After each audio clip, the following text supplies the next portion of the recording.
দেখুন তো, দেখে খেতে ইচ্ছে করছে কিনা, জিভে জল আসছে কিনা।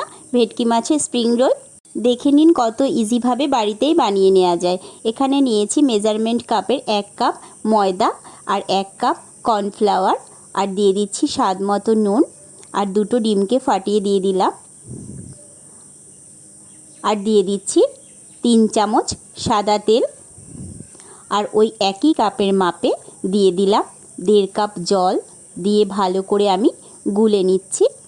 সমস্তটা ভালো করে মিশিয়ে গুলে নিতে হবে। এই যে ব্যাটারটা পুরো রেডি। এই দেখুন ব্যাটারটা ঠিক এরকম হবে। এবার এই গুলে নেওয়া ব্যাটারের মধ্যে এখানে আমি দিয়ে দিচ্ছি হাফ পাতিলেবুর রস। পাতিলেবুর রসটা দেওয়ার পরও ভালো করে একটু মিশিয়ে নিতে হবে।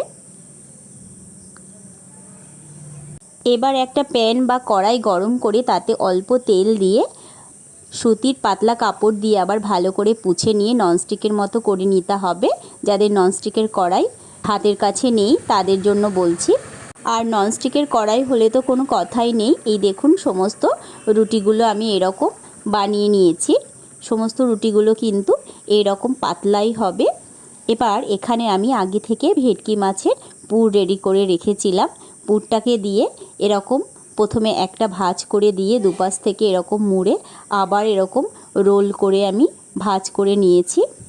আর এখানে আমি কিছুটা ময়দাকে গুলে আঠার মতো করে বানিয়ে নিয়ে এরকমভাবে রোল করে সমস্তটাই বানিয়ে নিলাম। এই দেখুন, এবার গরম গরম সাদা তেলের মধ্যে ভেজে নিলেই কিন্তু একদম রেডি ভেটকি মাছের স্প্রিং রোল। এই স্প্রিং রোলটা খেতে কিন্তু রেস্টুরেন্টে যেতে হবে না, ঘরেই কিন্তু খুব সুন্দরভাবে বানিয়ে নেওয়া যায়। খুব টেস্টি হয় খেতে। এটা একবার ট্রাই করে দেখতে পারেন। এভাবে না বানিয়ে খেলে একদমই বুঝতে পারবেন না। সত্যি বলছি, অপূর্ব খেতে হয়, দারুণ টেস্টি হয় খেতে এটা। এই দেখুন এখানে আমি 6 পিস বানিয়েছি।